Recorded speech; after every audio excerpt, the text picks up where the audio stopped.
أعوذ بالله من الشيطان الرجيم بسم الله الرحمن الرحيم إن الله وملائكته يصلون على النبي يا أيها الذين آمنوا صلوا عليه وسلموا تسليما اللهم صل على سيدنا محمد وعلى آل سيدنا محمد اللهم صل على سيدنا محمد وعلى آل سيدنا محمد واجل فرجهم وارزقنا في الدنيا زيارتهم وفي الآخرة شفاعتهم. Assalamualaikum ya Rasulullah. Assalamualaikum wa ala ibadillahi salihin. Assalamualaikum jami'an warahmatullahi wabarakatuh. Alhamdulillahi rabbil alamin. Allahumma shalli ala sayyidina Muhammad wa ala ali sayyidina Muhammad.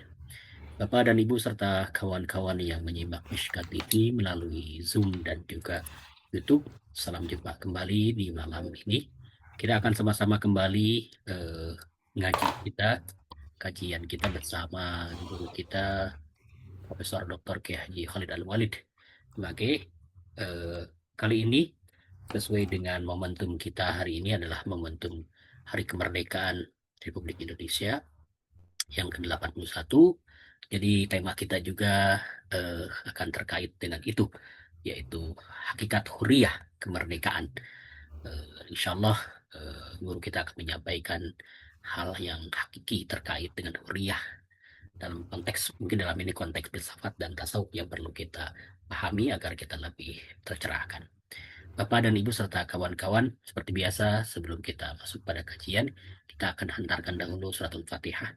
Yang pertama untuk Rasulullah SAW dan keluarganya yang suci, kemudian untuk para kedua orang tua kita semua, termasuk juga para pahlawan, proklamator Republik Indonesia yang telah berjasa hingga sampai membawa kita sampai kepada kemerdekaan yang sampai 81 tahun ini. Bi barokah Al-Fatihah. Auzubillahi minasyaitonirrajim. Bismillahirrahmanirrahim. Alhamdulillahirabbil alamin arrahmanir rahim maliki yaumiddin. Iyyaka na'budu wa iyyaka nasta'in ihdinas siratal mustaqim. Shiratal ladzina an'amta 'alaihim ghairil maghdubi 'alaihim waladdallin. Allahumma shalli ala sayyidina Muhammad wa ala ali sayyidina Muhammad. Rob, kita langsung saja ala Nabi wa alihi salawat. Allahumma sholli ala Muhammad wa ali Muhammad. Allahumma sholli ala Muhammad wa ali Muhammad. Allahumma sholli ala Muhammad wa ali Muhammad. A'udzu billahi minasyaitonir rajim. Bismillahirrahmanirrahim. Assalamualaikum warahmatullahi wabarakatuh. Alhamdulillahi rabbil alamin. Wassalatu wassalamu ala asyrafil anbiya'i wal mursalin. Sayyidina wa habibina wa syafi'i qulubina wa maulana bil qasim Muhammad. Allahumma salli ala Muhammad wa ali Muhammad wa ala ahli bait tayyibin at-tahirin wa ashabihi al-mayamin al-muntajabin. Alhamdulillah pada malam hari ini dengan karunia dan inayah Allah Subhanahu wa taala kita dapat bersama kembali dalam menggali beragam permata pengetahuan di dalam Islam dan mencoba untuk membersihkan jiwa kita, melangkah lebih dekat kepada Allah Subhanahu wa taala. Alhamdulillah Allah berikan karunia yang luar biasa bagi bangsa kita pada hari ini dengan kemerdekaan yang tentu di balik itu semua ada banyak sekali pengorbanan-pengorbanan yang telah dilakukan oleh para pendahulu kita. Ada banyak darah yang tumpah di tanah di negeri ini. Ada perjuangan yang sangat panjang melewati beragam kelelahan yang luar biasa. Dan semua itu dipersembahkan untuk kita semua yang hidup pada saat ini. Dalam istilah bahasa Arab, ada dua istilah yang digunakan terkait dengan kemerdekaan. Yang pertama kita mengenal biasanya dengan istilah istiqlal. Istiqlal artinya bahwa keterlepasan dari sesuatu yang selama ini mengatur, selama ini kemudian mengintervensi setiap pilihan kita. Istiqlal artinya keterlepasan dari syaitarah, ya, dari keterliputan atau pengendalian selain daripada dirinya. Karena itu kita punya masjid dengan nama Masjid Istiqlal sebagai simbolisasi atas kemerdekaan terjadi. Di dalam fikih misalnya, seseorang yang sudah lepas dari kedua orang tuanya dan dapat hidup dengan dirinya sendiri, bahkan dia menentukan ketentuan-ketentuan yang terkait dengan dirinya, disebut sebagai mustaqil, ya. Bagi perempuan disebut sebagai mustaqil lah. Jadi ini menunjukkan bahwa seorang perempuan itu sudah memiliki kemampuan untuk memutuskan kehidupannya sendiri. Walaupun tentu ada perdebatan apakah perempuan mustaqillah ini dapat mengizinkan dirinya sendiri untuk melakukan pernikahan misalnya. Ini juga terjadi perdebatan. Nah, istilah kedua yang digunakan oleh Al-Quran adalah al-hurriyah, atau digunakan di dalam Islam adalah istilah dalam bahasa Arab, istilah hurriyah. Dan kalau kita lihat beberapa ayat Al-Quran mengindikasikan hurriyah itu adalah kebebasan bagi manusia itu untuk kemudian melakukan pilihan atau ikhtiar. Jadi ketika disebutkan sebagai hurriyah, ya aslu wal fitrah allati khalaqallahu an-nas 'alaiha. Jadi bahwa hurriyah ini adalah fitrah yang ada pada diri manusia yang Allah kemudian berikan pada manusia ini. Jadi di dalam hadis misalnya disebutkan bahwa ayuhan nas inna adam lam yalid abadan wala ummatan wa inna nas kulluhum ahrar. Bahwa wahai manusia, sesungguhnya Adam itu tidak dilahirkan dalam keadaan sebagai hamba atau sebagai umat, ya, sebagai sebagai hamba. Dan sesungguhnya manusia itu seluruhnya ahrar, seluruhnya memiliki kebebasan. Jadi Allah hadirkan manusia dengan ikhtiar yang ada pada diri mereka. Al-Quran mengatakan terkait agama, manusia bebas, la ikraha fid din, qad tabayyana rusyda minal ghai. Jadi bahwa tidak ada paksaan dalam agama ini. Pada surah Al-Baqarah ayat 256.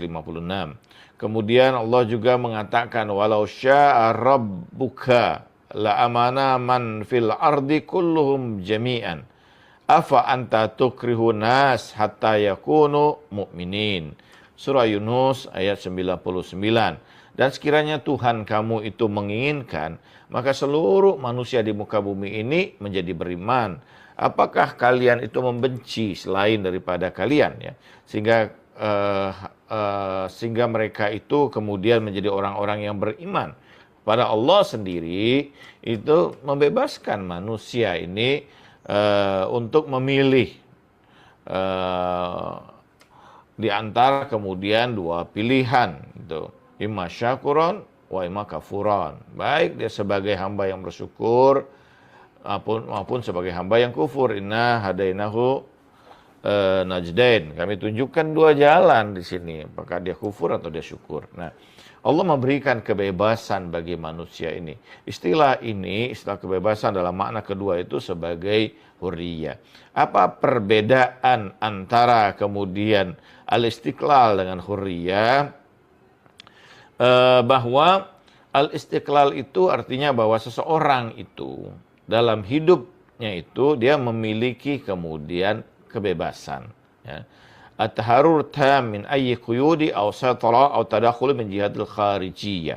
Bahwa seseorang itu memiliki kebebasan yang sempurna dari seluruh batasan-batasan dan atau kemudian keterjajahan, ya, atau campur tangannya sesuatu yang di luar daripada dirinya. Itu makna istiqlal. Tapi makna hurriyah hakul far fit tafkir tadhkir wa ta'bir wal amal bi tarakati yaraha munasabah, yaitu bahwa hak pada diri seseorang untuk berpikir, untuk kemudian menyampaikan sesuatu, beramal, melakukan tindakan sesuai dengan jalan yang dia pilih, yang dia rasa bahwa itu adalah jalan yang tepat untuk dirinya. Nah, orang yang seperti ini disebut sebagai huriyah.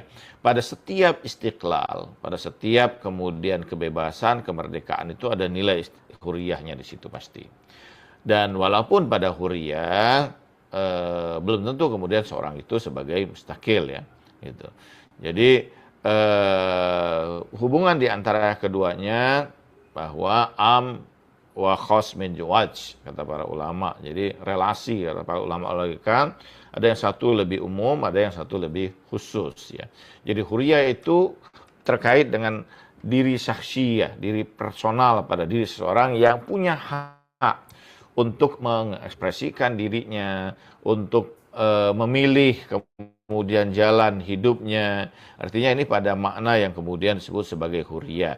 Dan kedua-duanya bermakna tentu sama ya, kemerdekaan. Memang dalam bahasa Indonesia kita sulit ya, bahwa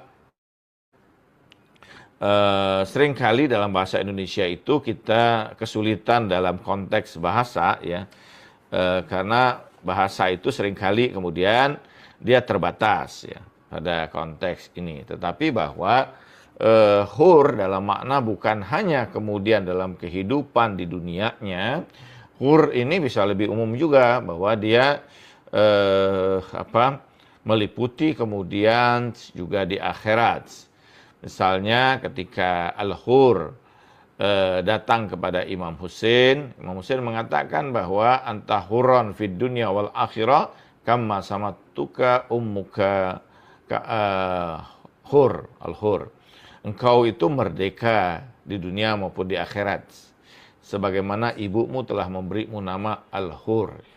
Jadi demikian juga misalnya kita mengatakan bahwa hurron minan nar, dia terlepas dari api neraka ya. Ini menunjukkan bahwa kata huriyah itu berbeda ya dengan kata istiqlal, dan huriyah ini dia lebih umum sifatnya. Nah, jadi seorang itu secara fitrah, secara terlahir memang terlahir dalam keadaan huriyah. Dan kalau seseorang itu tidak bisa kemudian menyatakan haknya, tidak bisa kemudian menyatakan pandangannya, tidak diperkenankan berpikir dan sebagainya, ini jelas bahwa dia terpenjara ya. Dia tidak memiliki kebebasan itu. Dan karena ini sesuatu yang fitrah pada diri manusia, maka manusia itu menginginkan bahwa dirinya ini untuk untuk memiliki kemerdekaan ini. Jadi seseorang yang menderita di penjara itu, kenapa dia menderita di penjara? Walaupun bisa jadi bahwa dia diberikan makan yang baik, atau dia kemudian diberikan tempat tidur yang baik, tetapi bahwa ada hal hakiki pada dirinya yang tidak terpenuhi, yaitu huriyah ini. Dan di dalam hadis juga ada banyak, misalnya Rasulullah mengatakan la takun abda ghairik, jangan jadi hamba orang lain ya, jangan jadi hamba orang lain. Wa qad ja'alakallahu hurran, karena Allah menjadikan kalian itu dalam keadaan apa? Merdeka, dalam keadaan hur, itu merdeka ya. Jadi ini bahwa kita dijadikan Allah Subhanahu wa taala betul-betul sebagai apa? Sebagai hamba yang merdeka ya. Sebagai hamba yang memiliki kemudian hak untuk mengekspresikan diri kita. Nah, ini dalam makna hur ini. Seseorang tidak mungkin menjadi sosok yang mustaqil atau independen atau istiqlal kecuali pada dirinya itu ada huriyah, ada kemerdekaan ya. Jadi hakikat kemerdekaan dalam bahasa Arab adalah hurriyah ini. Dan di dalam hadis bahwa dalam konteks hubungan dengan Allah Subhanahu wa taala, eh, Nabi yang mulia membagi manusia ini ke dalam 3 kemudian tingkatan, ya. Kaumun abidullah azza wa jalla khaufan fatilka ibadatul abid. Ada kaum yang menyembah Allah itu karena takut mereka. Dan karena ketakutan, ya, takut dengan ancaman Allah, takut dengan api neraka. Fatika ibadatul abid. Dan ibadah yang demikian kata Rasulullah adalah ibadahnya seorang hamba sahaya yang hanya melakukan karena ancaman-ancaman yang datang kepada dirinya. Jadi ini ada tingkatan paling rendah. Jadi seorang ketika dalam hidup ini menjadi abid, menjadi hamba, itu adalah tingkatan orang yang tentu paling rendah, ya. Walaupun tentu dulu banyak orang yang memang menginginkan menjadi hamba itu karena dengan itu dia terjaga keamanannya, mendapatkan makan, mendapatkan kemudian tempat tinggal, itu bagi mereka adalah jaminan kehidupan. Sementara misalnya mereka diperdagangkan atau disiksa dan sebagainya, apalagi era-era tentu kolonialis, ya. Nah, jadi tapi bahwa bagaimanapun mereka masih tetap fitrah mereka itu menginginkan kebebasan, karena satu hadiah paling besar bagi Buddha itu adalah Tuhan yang membebaskannya menjadi hamba yang merdeka. Artinya ketika mereka menjadi hamba yang merdeka, mereka menjadi setara dengan hamba-hamba yang lain. Wa qaumun abidullah tabaraka wa ta'ala talaba thawabi wa tilkal ibadatil ujara. Atau kemudian kadang-kadang disebut juga dengan ibadah tujar, ya. Jadi ada kaum yang kemudian menyembah Allah Subhanahu wa taala karena mengharapkan pahala, berhitung-hitung dengan pahala. Jadi kalau saya sholat ini berapa pahala yang saya dapatkan, atau kalau saya sodakoh segini berapa keuntungan yang akan saya dapatkan, dan sebagainya. Hamba-hamba jenis ini tentu banyak, mungkin termasuk kita, ya, karena memang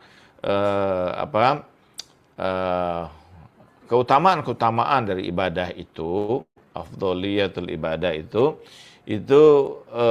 diberikan oleh Allah untuk mendorong kita.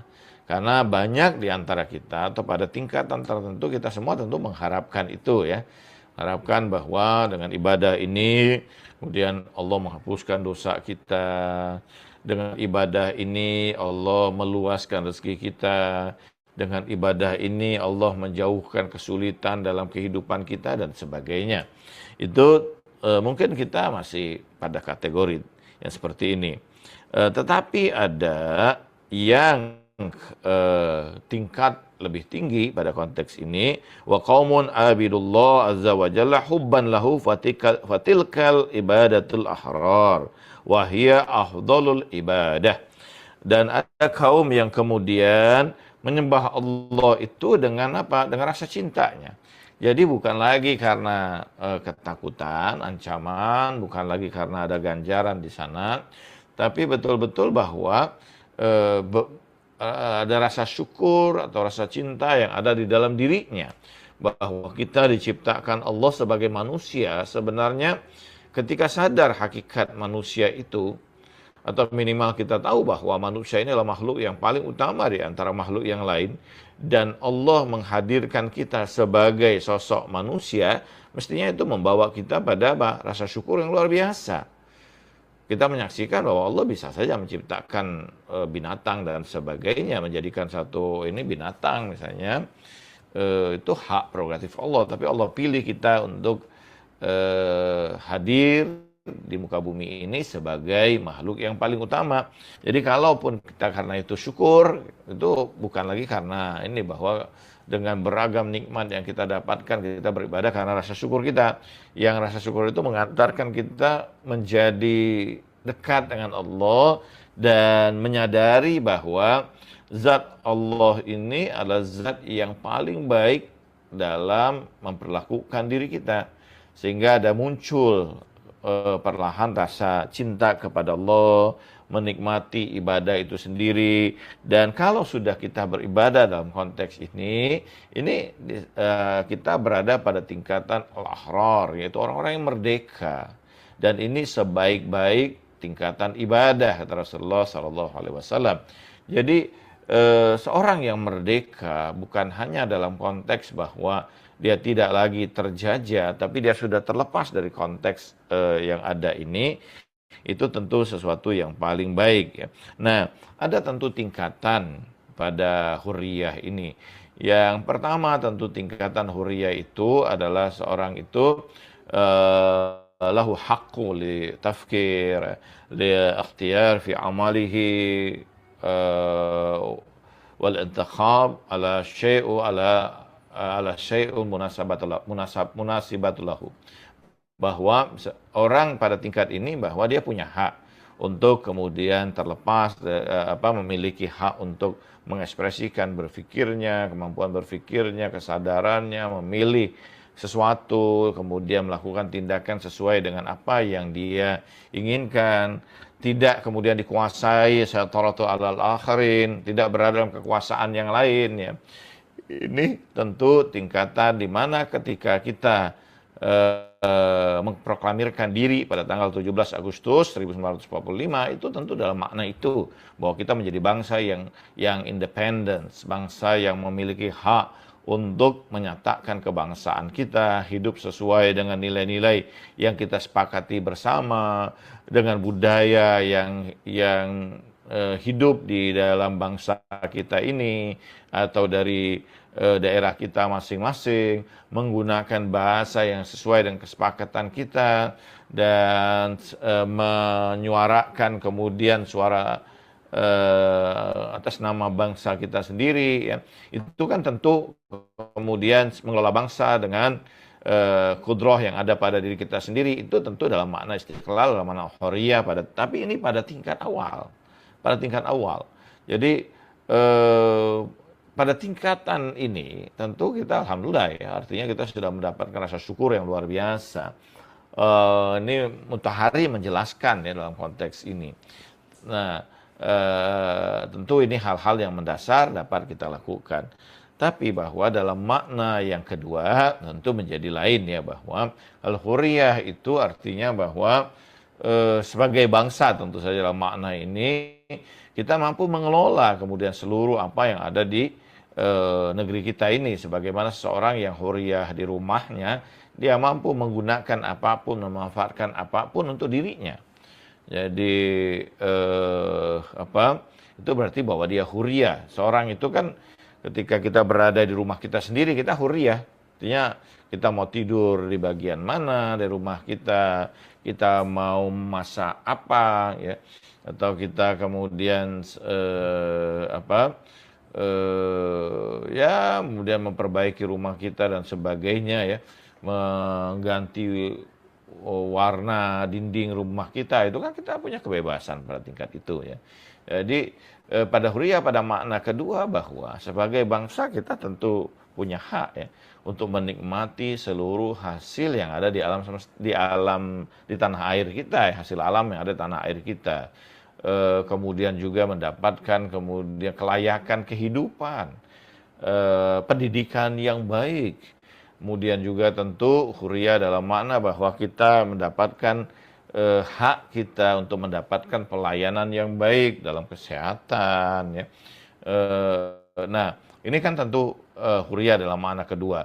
Tapi ini tentu bukan menjadi pembahasan kita, tapi pembahasan dalam konteks kemudian kebangsaan, ya, politik dan sebagainya. Apakah pada tingkat ini kita betul-betul sudah hurriyah, artinya seluruh bagian alam ini memang dikelola oleh anak bangsa, atau kemudian sebenarnya juga masih tetap asing itu yang memiliki kuasa atas tanah, atas tambang yang ada di negeri kita ini.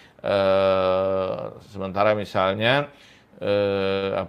pengelolaan hanya berada di tangan tertentu, para pemilik kapital, sementara masyarakat yang banyak masih menderita, pendidikannya masih susah, kesulitan dalam kehidupannya. Ini tentu menjadi perdebatan, jadi diskusi panjang terkait dengan ini. Nah, tapi ada makna yang ketiga. Dan makna yang ketiga ini yang menjadi makna yang paling hakiki dalam konteks keberagamaan kita, al-hurriyatu ruhaniyah. Ya.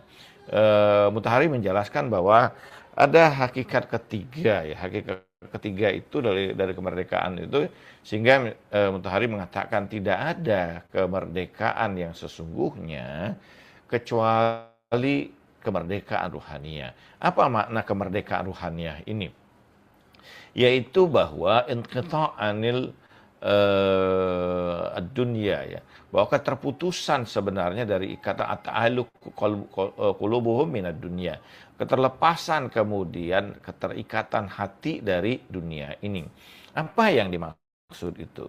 Yang dimaksud bahwa orientasi diri manusia pada tingkat ini sudah orientasinya hanya kepada Allah Subhanahu wa taala, bahwa segala sesuatu selain Allah tidak lain sebagai sesuatu yang fana, ya, sesuatu yang sekilas, sesuatu yang sebenarnya terbatas, ya, terbatas. Jadi ketika seseorang itu dalam hidup mereka masih terikat hati mereka dengan beragam hal yang ada di dunia ini, apakah bentuknya harta, ataukah bentuknya kekuasaan, atau bentuknya kemudian jabatan misalnya, semua itu menjadikan seseorang tidak bebas pada hakikatnya.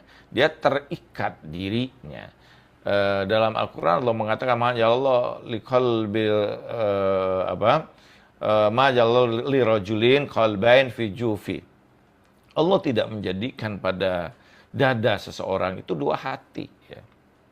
Artinya bahwa kalau hati itu terikat dengan Allah, tentu dia tidak akan terikat dengan dunia. Tapi kalau hati itu kemudian tidak memiliki ikatan yang khusus dengan Allah, maka pasti hati itu akan terikat dengan dunia. Rasulullah mengatakan, akhafu an ummati syai'an, hubbu dunya wa thulul amal. Aku khawatirkan pada hambaku ini, pada umatku ini, kata Rasulullah, dua hal, ya. Bahwa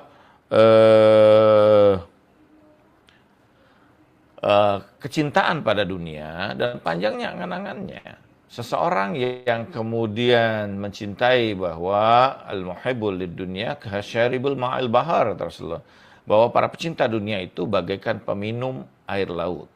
Semakin diminum, semakin haus, semakin dahaga, semakin terikat dirinya ini.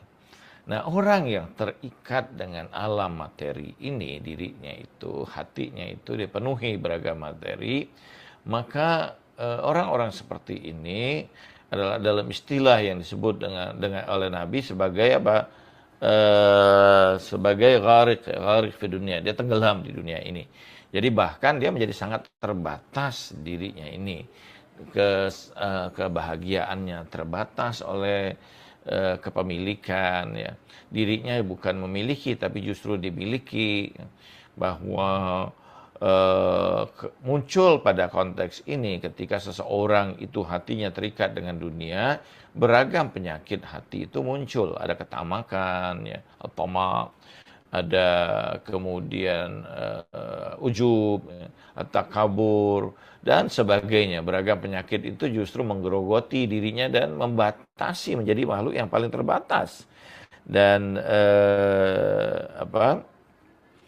orang-orang seperti ini sebenarnya pada hakikatnya dia menjadi abidud dunia, ya. Dia menjadi hamba bagi dunia ini, sehingga dia melakukan apapun untuk kepentingan dunianya. Imam Ali alaihissalam mengatakan bahwa al-hamqa man yabi'u dunyahu man yabi'ul akhiratuhu lid dunya, gitu kan. Orang yang bodoh adalah orang yang menjual akhiratnya untuk dunianya.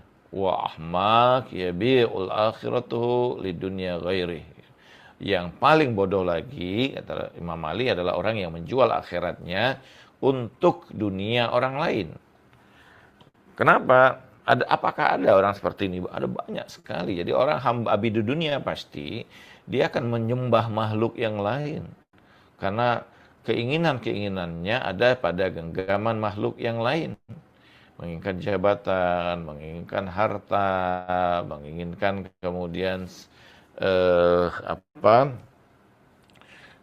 kemasyhuran misalnya ya, menginginkan hal-hal yang tentu terkait dengan dunia, dan itu ada pada orang lain, sehingga dia melihat bahwa harapannya itu pada makhluk yang lain. Dan orang seperti ini sebagaimana hadis tadi, orang-orang yang tidak merdeka sesungguhnya. La takun abdan ghairuk wa qad ja'alakallahu hurran, bahwa jangan kamu jadi hamba yang lain atau selain daripada dirimu, karena Allah menjadikan dirimu itu sebagai apa? Orang yang bebas. Nah, ketika seseorang ini terlepas dari ikatan-ikatan material ini, dia menjadi hamba yang bebas. Artinya bahwa dia tidak memiliki jabatan, tidak pernah membuat dirinya sakit hati, menderita, atau dia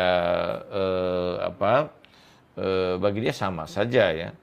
Likai taksau ala ma fatakum wala tafrahu lima atakum. Tidak menderita karena kehilangan sesuatu, dan tidak kemudian merasa bergembira luar biasa karena mendapatkan sesuatu. Bagi dia segala sesuatu itu tidak lain sebenarnya adalah datang dari sisi Allah Subhanahu wa taala. Kalau seseorang itu melepaskan beragam ikatan dari dunia ini, memiliki kesadaran penuh bahwa dirinya ini tidak lain sebagai hamba Allah, justru pada saat itu dia mendapatkan kebebasan yang hakiki. Dia tidak lagi kemudian dibatasi, dan tidak ada yang membuat dia takut. Imam Khomeini rahmatullah alaih memberikan nasihat begini: semakin Anda dekat dengan Allah, maka semakin rasa takut itu hilang dari hati Anda, dan Allah letakkan rasa takut itu pada musuh-musuh Anda. Tapi semakin jauh Anda dari Allah, maka rasa takut itu semakin besar di hati Anda semua. Bahkan Allah jadikan musuh-musuh Anda itu menganggap Anda rendah. Gitu. Jadi ini kan orang semakin dalam menjalin hubungan dengan Allah, hilang kekhawatirannya. La khaufun alaihim walahum yahzanun. Ya. Pada mereka itu tidak ada ketakutan dan juga tidak ada kekhawatiran. La khaufun alaihim walahum yahzanun. Tidak ada rasa takut bahwa kematian bagi orang-orang yang di hati mereka terikat dengan Allah Subhanahu wa taala adalah kebahagiaan. Karena itu jalan menuju Allah Subhanahu wa taala. Bahkan mereka ini adalah hamba-hamba yang yamsina fil ar, jismuhu yamsina fil ar wa ruhu yamsina fis sama ma'al malaika. Jadi mereka ini adalah orang-orang yang berjalan di muka bumi, fisik mereka, tapi roh mereka itu berjalan bersama dengan malaikat di langit. Ya. Bahkan dalam hadis yang lain dikatakan bahwa aulia Allah,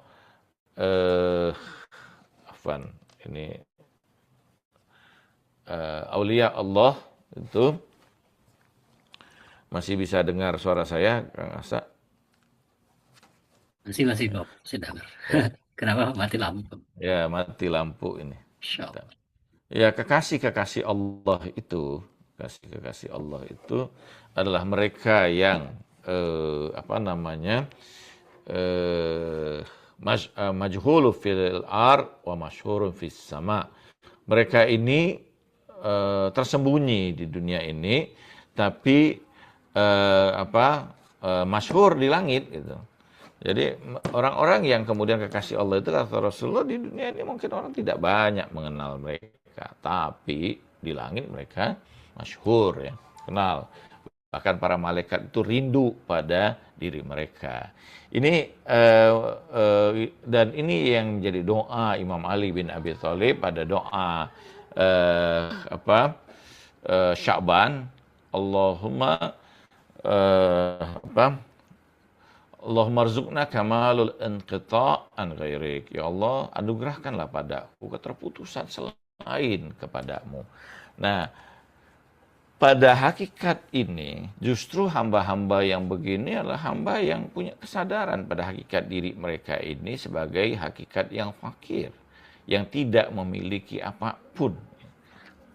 Ya Yuhannas antumul fuqara ilallah, bahwa mereka fakir kepada Allah Subhanahu wa taala. Wujud mereka tidak lebih wujud yang fakir, ya, fakir kepada Allah Subhanahu wa taala. Ketergantungan diri mereka hanya kepada Allah. Sehingga tidak ada apapun yang menimbulkan kekhawatiran dalam kehidupan mereka. Kalau orang itu, seorang hamba itu sudah bersama dengan Allah Subhanahu wa taala, maka tidak ada lagi kemudian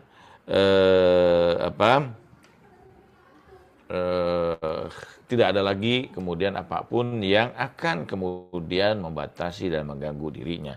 Al-Imam Shadiq salamullah alaih mengatakan, innal hurra hurra ala jami ahwalih, inna nabatahu na'iba sabra laha, wa in tadaqat alaihi al-masa'ib lam taqsiruhu, wa in asara wa qahara wastabdala bil yusri usra, kama kana Yusuf Siddiqul Amin sallallahu alaihi lam yadurru hurriyatahu an istibdad wa qahara wa asara. Bahwa Imam Ja'far Shadiq mengatakan orang yang merdeka itu dia merdeka dalam keseluruhan keadaan dirinya. Kalau dia kemudian ditimpa oleh kesulitan, maka dia bersabar. Kalau kemudian terjadi musibah baginya, itu tidak akan melukai hatinya. Kalau dia terpenjara atau dia kemudian beragam kesudahan itu berganti kepada kesulitan, gitu kan, itu tidak akan menyusahkan dirinya. Sebagaimana Yusuf alaihissalam ketika di penjara, itu tidak akan menghilangkan kemerdekaan dirinya, dan dia tidak akan muncul kemudian kebencian, amarah pada dirinya. Ini orang yang merdeka. Nah, orang yang merdeka dalam makna ini, dia sudah terlepas dari persoalan dirinya.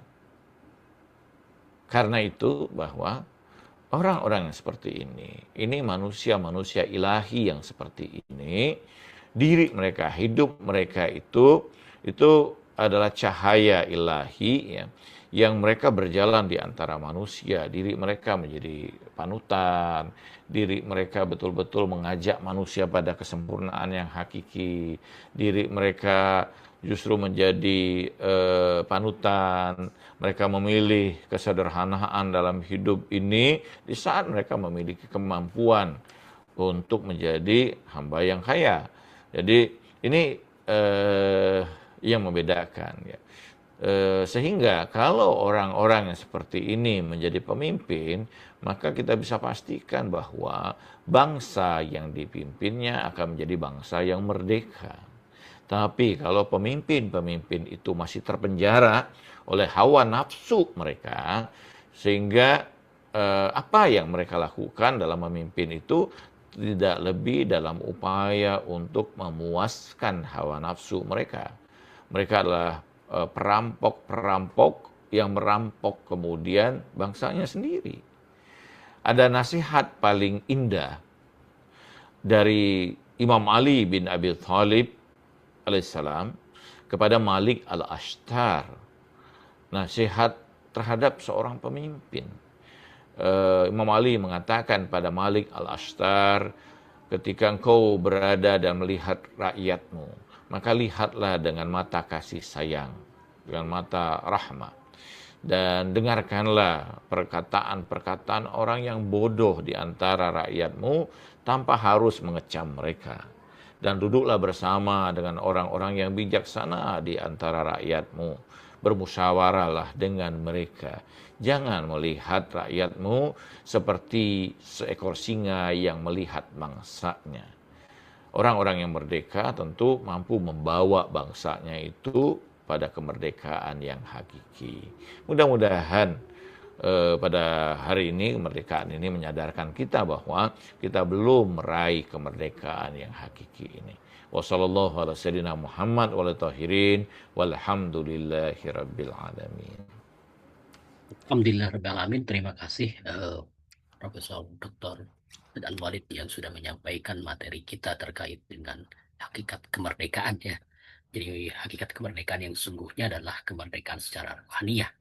Yang ini yang paling terpenting yaitu keterlepasan kita dari ikatan keduniaan dan hanya semata-mata kepada Allah Subhanahu wa taala.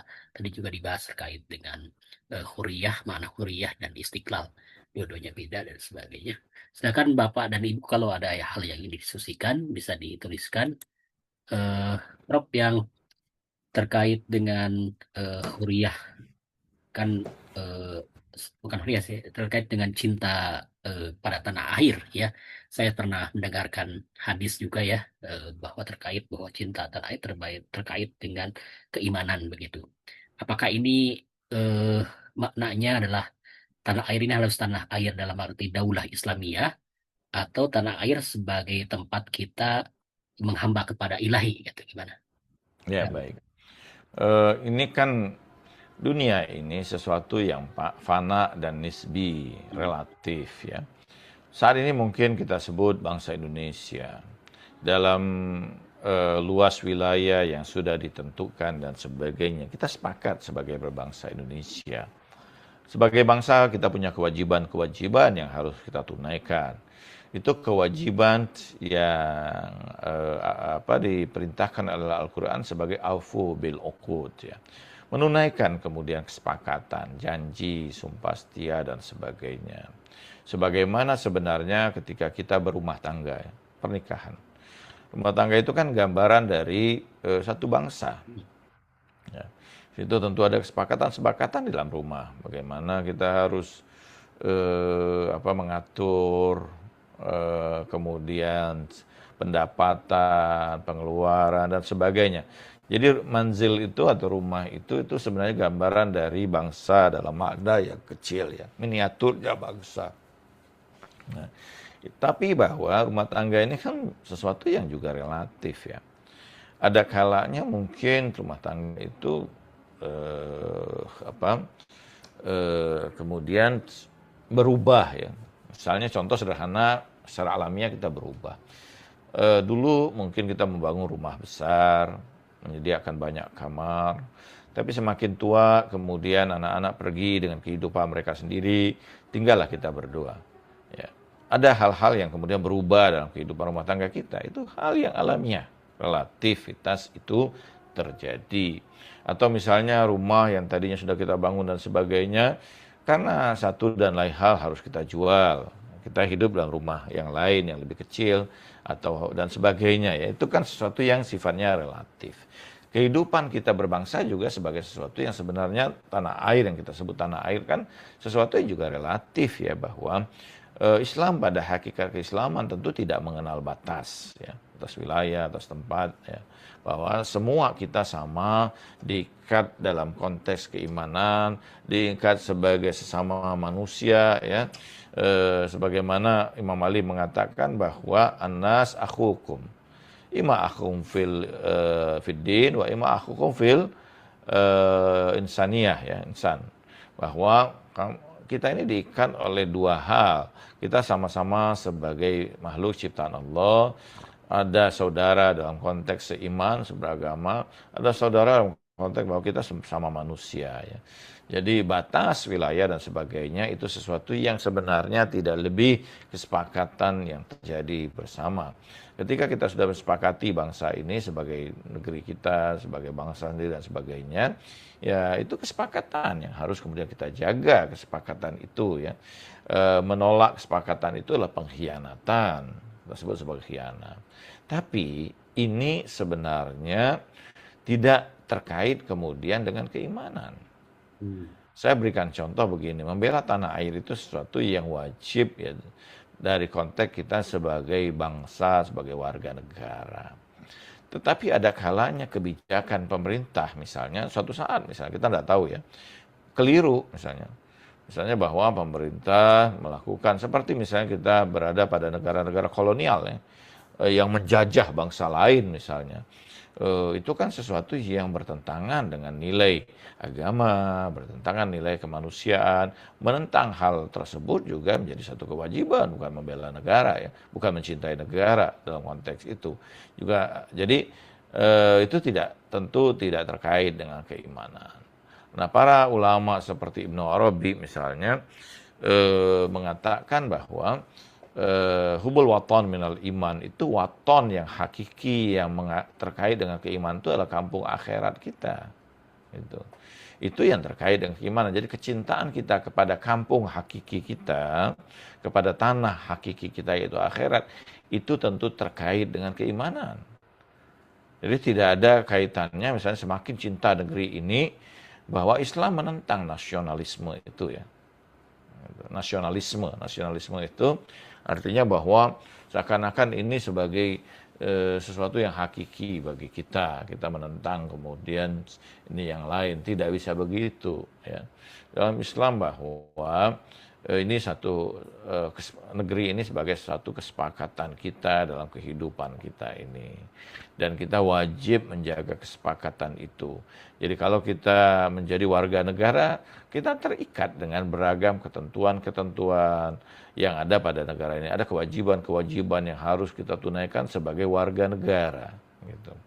Tetapi tidak terkait bahwa kalau kita kemudian mencintai tanah air ini, itu hal yang alamiah karena kita dilahirkan di sini, ada keterikatan kultural, ada keterikatan emosional, keterikatan keluargaan dan sebagainya. Itu hal alamiah, tapi tidak menjadikan itu sebagai keimanan ya. Itu. Keimanan itu terkait tentu dengan Allah Subhanahu wa taala. Jadi semakin kita mencintai Allah atau mencintai kampung akhirat kita, itu semakin menunjukkan keimanan kita menjadi lebih hakiki. Jadi ini Ibnu Arabi menjelaskan hubul waton itu dalam makna seperti itu. Walaupun juga ada yang menyatakan bahwa hubul waton itu terkait dengan Mekah dan Madinah ya. Tapi menurut saya bahwa yang paling hakiki bahwa ini terkait karena hubul kecintaan pada waton atau negeri ini sebagai keimanan, itu terkait dengan kampung akhirat, kampung yang hakiki, waton yang hakiki. Sementara waton di negeri ini kan relatif. Ada orang yang punya 2 waton misalnya, ya kan? Ada orang yang sekarang kan ada banyak negara yang kemudian membolehkan warga negaranya punya 2 kebangsaan atau lebih. Sementara misalnya kedua negara itu tiba-tiba berperang satu dengan yang lain. Apakah kemudian yang mana yang harus dia cintai, yang menimbulkan keimanan ya? Tentu ini kan sesuatu yang relatif ya, bahwa tentu dia harus membela yang benar ya, bukan membela berdasarkan karena kecintaan negaranya. Jadi kalau negara ini suatu saat misalnya kemudian berperang dengan negara lain, tapi karena satu kesalahan kebijakan, ya kita tentu menentang itu ya. Jadi tidak bisa dong gitu. Kalau bertentangan dengan agama, dengan nilai-nilai agama ya, bahwa kita ngotot bahwa dengan dasar hubul waton minal iman, kita kemudian memerangi negara-negara yang lain atau membenci negara-negara yang lain, tidak juga begitu ya. Misalnya saya pernah tinggal di satu negara dan sangat berkesan. Saya mencintai negara itu, saya mencintai tempat dahulu saya studi di sana. Apakah kemudian cinta saya pada negeri ini menjadi sesuatu yang dipertanyakan ya? Ya enggak juga gitu kan.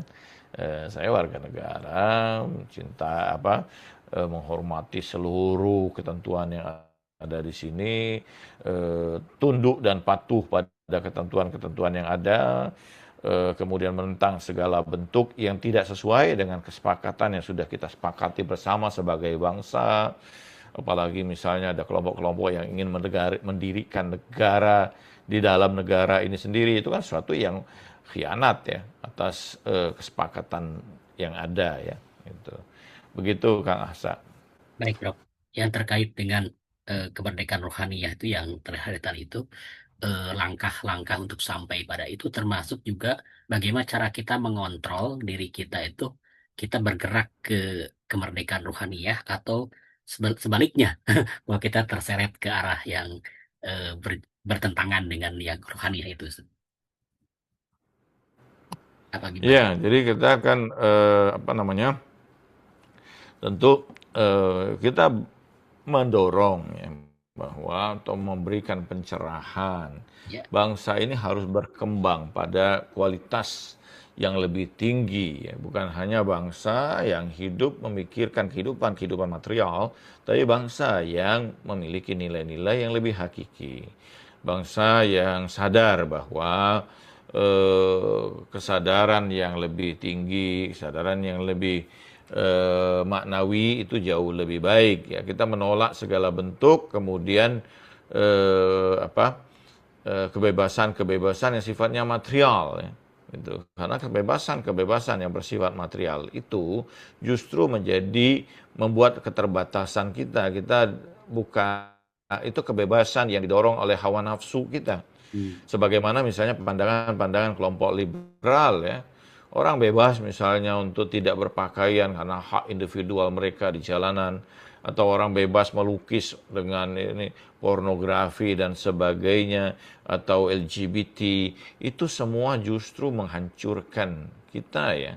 Hancurkan nilai-nilai kita dan membuat kita ini justru dikendalikan atau terikat dengan hawa nafsu kita. Hmm. Sementara hawa nafsu ini adalah sesuatu yang mengantarkan kita pada kerusakan, Hmm. pada kerendahan, pada kehinaan. Itu yang bertentangan dengan kemerdekaan hakiki, huriyatul hakikiyah, huriyatul ruhaniyah ya. Yang digambarkan oleh kalangan misalnya liberal, ya, punya bebas begini dan begitu. Ini kan sesuatu yang justru menghancurkan ya.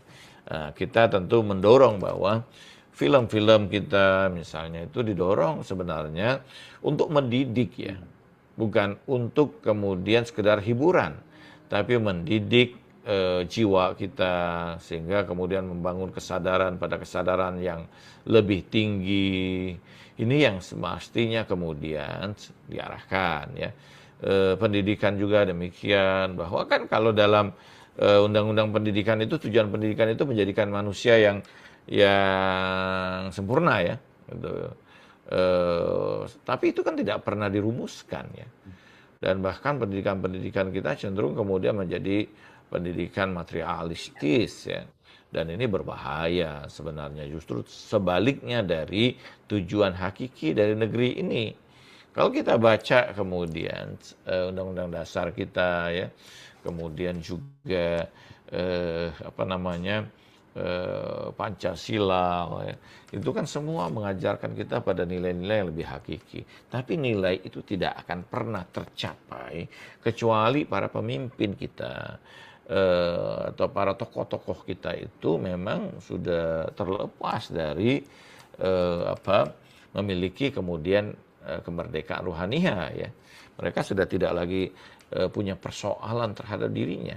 Sementara kalau kita melihat ada banyak sekali kemudian pemimpin-pemimpin kita ini yang masih mengalami persoalan dengan dirinya sendiri. Ini yang menjadi persoalan ya. Kapan kita akan berkembang menjadi lebih baik ya. Ini yang menurut saya bahwa menjadi sesuatu catatan penting bagi kita semua ya, bahwa selama kemudian para pemimpin kita ini adalah orang-orang yang masih diliputi oleh hawa nafsu mereka, jangan berharap kemerdekaan yang hakiki itu akan terjadi. Berat sekali, Prof. Ya, untuk sampai Ya, pada tahap memang. itu. Dan inilah sebenarnya kalau kita melihat bahwa hakikat para pemimpin itu kan pelayan, ya, Betul, pembimbing, mursyid. Ya. betul. Ini yang mesti dipahami. Sayangnya kesadaran itu kan hilang ya, kesadaran itu hilang pada bangsa kita ini. Jadi kita melihat jabatan sebagai sesuatu kesempatan bagi kita atau cara bagi kita untuk merampok kekayaan negara. Ini menyakitkan ya. Betul. Gitu. Dan kita tidak peduli dengan kemudian rakyat yang menderita ya. Kita tidak lagi peduli pada pendidikan. Sementara pendidikan kita misalnya semakin hari semakin mahal.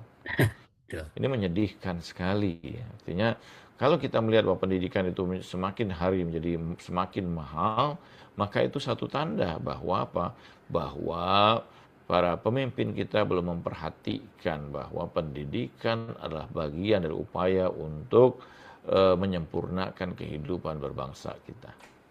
Jadi di negeri kita ini dengan momentum kemerdekaan sebenarnya yang hilang itu yang justru harus dibangkitkan lagi adalah nilai ya nilai dari nilai nilai keindonesiaan itu termasuk juga keteladanan ya krisis ya. Ya, ya, ya, ya. Ya, bagaimana kita menggantungkan harapan kalau sekiranya para pemimpin itu masih memiliki persoalan pada dirinya, Betul. masih tidak puas dengan kehidupan dunianya, masih apa mengejar kemudian ketenaran duniawi, mengejar kemudian kekayaan-kekayaan, mengejar kemudian jabatan-jabatan. Kalau masih dalam konteks yang seperti ini, kita nantikan bahwa para pemimpin-pemimpin kita akan merepresentasikan sebagai pelayan bagi rakyatnya. Sementara misalnya dalam hadis dikatakan bahwa sayyidul qaum khadimuhum, bahwa penghulu atau pemimpin satu kaum itu adalah pelayan bagi kaum itu. Baik, Prof. Mungkin Cukup, Prof. sampai di sini Kang Asa Ya, ya. closing Kita sekaligus doa. ya mudah-mudahan kita negeri kita berjalan menjadi lebih baik, kita mendapatkan kemudian pemimpin-pemimpin yang betul-betul dalam kehidupan mereka mempersembahkan kehidupan mereka untuk melayani rakyat dan bangsa ini. Kita berkembang dari negara-negara yang hanya sibuk dengan hal-hal yang material, tapi berkembang pada negara-negara menjadi menuju pada nilai-nilai yang lebih hakiki. Mudah-mudahan ini bermanfaat. A'udzubillahi minasyaitonirrajim. Bismillahirrahmanirrahim. Allahumma shalli wa sallim wa barik ala sayyidina Muhammadin wa ali Muhammad. Allahumma rizukna kamalul inqita' min ghairik wa la taj'al dunya himmatan fi qulubina. Allahumma akhrij an qulubina kulla marad birahmatika ya arhamar rahimin. Ya Allah, anugerahkanlah aku terputusan dari segala sesuatu selain daripada dirimu. Ya Allah, jangan letakkan dunia ini di hati kami menjadi sesuatu yang penting dalam diri kami. Ya Allah, keluarkan segala penyakit-penyakit batin yang ada pada diri kami dengan rahmat dan kasih sayang-Mu. Birahmatika ya arhamar rahimin. Walhamdulillahirabbil alamin. Wassalamualaikum warahmatullahi wabarakatuh.